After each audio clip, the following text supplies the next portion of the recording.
morning, students. In previous lecture we started the scientific reasons of this chapter. In this we completed first scientific reason. Now we are going to start the second scientific reason of this chapter. Second scientific reason is the loof taste is sweeter when chewed for a long time.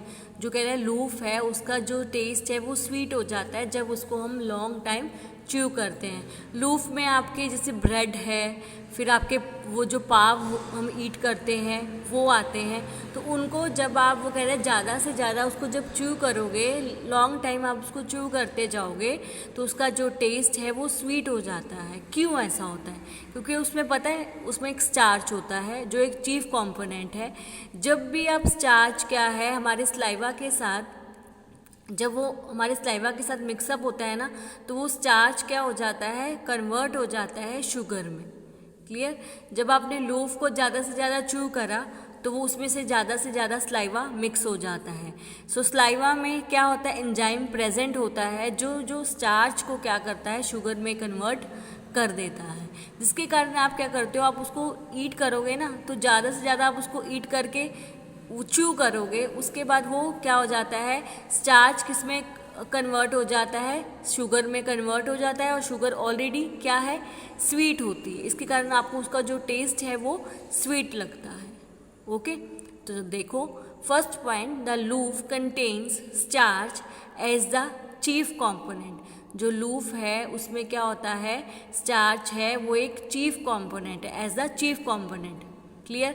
लूफ में starch include है उसमें as a chief component है, right? फिर क्या कह रहा है, when the loaf is chewed for a long time, तब क्या हो रहा है, adequate quantity of saliva mix with it. जब आपने च्यू करा लूफ को लॉन्ग टाइम पे, तब वो क्या हो रहा है, adequate quantity of saliva mix with it, उसके साथ जो सलाइवा है बहुत सारा मिक्स हो जाता है, जिसके कारण सलाइवा में क्या है, saliva contains the enzyme ptyalin which converts starch into sugar.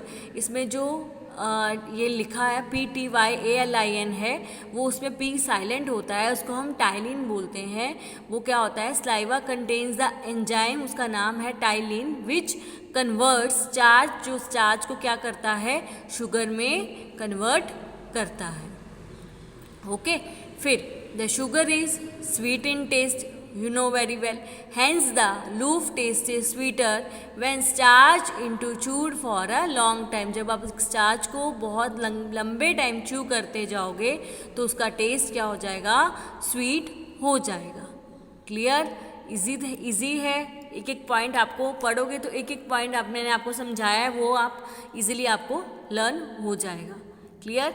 यहाँ पे मेरे जो साइंटिफिक रीजंस हैं इस चैप्टर के वो फिनिश्ड हो गए हैं। 2 ही साइंटिफिक रीजंस थे, दोनों मैंने आपको करवा दिए हैं। Now we start our next topic. Our next topic is differences.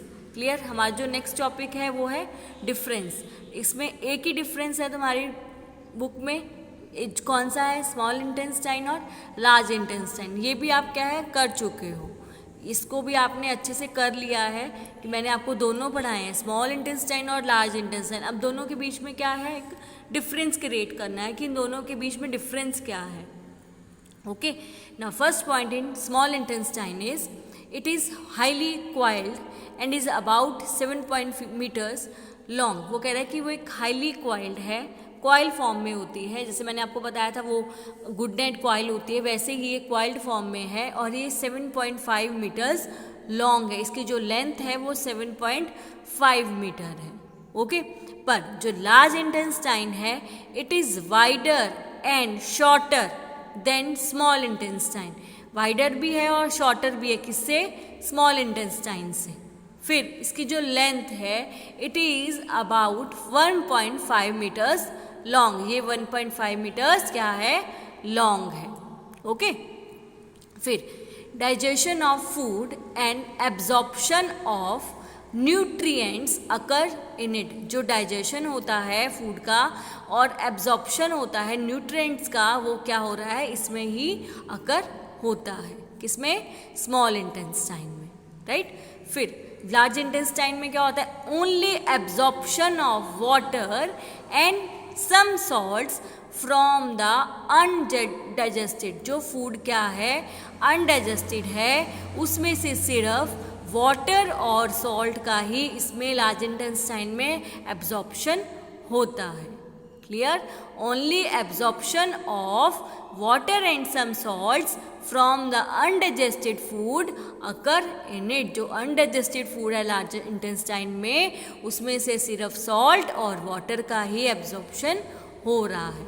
Okay, now third point is secretion of intestinal juice occur in it. वो कह रहा है इसमें सिर्फ इंटेस्टिनल जूस का अकर होता है, सिक्रेशन होता है, किसमें? स्मॉल इंटेस्टाइन में, राइट। फिर पर जो लार्ज इंटेस्टाइन में जो द फीकल मैटर फॉर्म, जो फीकल मैटर मतलब आपको मैंने कल भी बताया था, जो क्या होते हैं वो जैसे मल होता है, वो है faecal matter formed and removed by it. इसमें फीकल मैटर फॉर्म होते हैं और रिमूव्ड हो जाते हैं। आपको पता है ना किसके थ्रू? एनस के थ्रू क्या हो जाते हैं?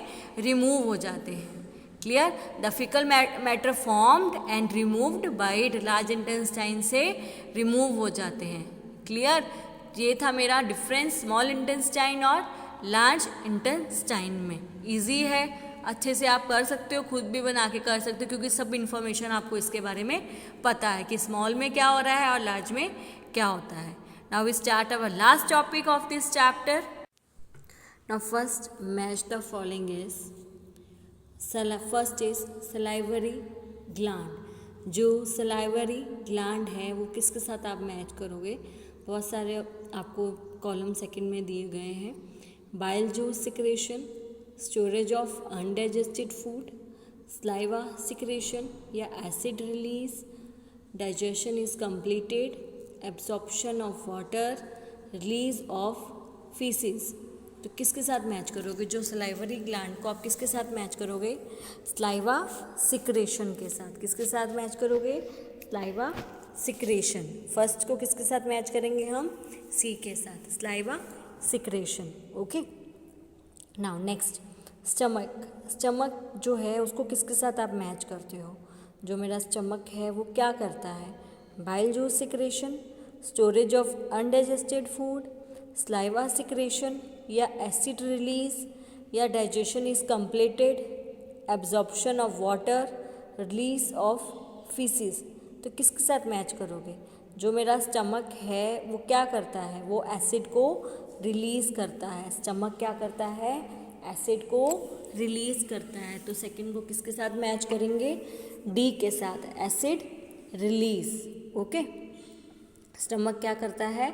एसिड रिलीज करता है, right. Next liver.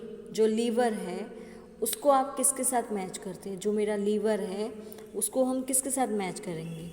Bile juice secretion, storage of undigested food, saliva secretion, acid release, digestion is completed, absorption of water, release of faeces. किसके साथ मैच करोगे लीवर को? लीवर में क्या होता है? Bile juice secretion. क्या होता है? Bile juice secretion. Okay, now next fourth one is rectum. जो मेरा रेक्टम है उसमें क्या होता है? रेक्टम को आप किसके साथ मैच कर सकते हो? रेक्टम में bile juice secretion, storage of undigested food, saliva secretion, acid release, digestion is completed, absorption of water, release of faeces. क्या होता है? जो रेक्टम है उसमें क्या स्टोरेज होता है? रेक्टम में स्टोरेज ऑफ अनडाइजेस्टेड फूड। उसमें जब लार्ज इंटेस्टाइन में जाता है तो वो क्या हो जाता है? रेक्टम में जाके स्टोर हो जाता है अनडाइजेस्टेड फूड। तो किसको, फोर्थ को किसके साथ मैच करेंगे? बी के साथ मैच करो। ओके, फिर next large intestine. Large intestine में क्या होता है? जो मेरा लार्ज इंटेस्टाइन है वो क्या करता है? एब्जॉर्ब करता है ना किस चीज़ को? किसको? वाटर और सॉल्ट को। तो लार्ज इंटेस्टाइन को किसके साथ मैच कर सकते हैं? एब्जॉर्प्शन ऑफ वाटर को। फिफ्थ को एफ के साथ। Okay, now sixth one is small intestine. जो स्मॉल इंटेस्टाइन में क्या होता है? जो मेरा डाइजेशन है वो क्या हो जाता है? वो पूरा कंप्लीट हो जाता है। स्मॉल इंटेस्टाइन में जो डाइजेशन है वो क्या हो जाता है, कंप्लीट हो जाता है। तो सिक्स्थ को हम किसके साथ मैच कर सकते हैं, ई के साथ मैच करेंगे। ओके, तो देखो फर्स्ट को सी के साथ, सेकंड को डी के साथ, थर्ड को ए के साथ, फोर्थ को बी के साथ, फिफ्थ को एफ के साथ और सिक्स्थ को ई के साथ। ओके, यहाँ पे मेरे मैच द फॉलोइंग्स कंप्लीट हो गए हैं। इसमें हमने सारे टॉपिक्स कवर अप कर लिए हैं। यहाँ पे मेरा चैप्टर भी क्या हो गया है, फिनिश्ड हो गया है। अब हम अपना न्यू चैप्टर शुरू करेंगे। आज का यहाँ पे मेरा फिनिश्ड हो गया है, चैप्टर ओवर हो गया है। ओके।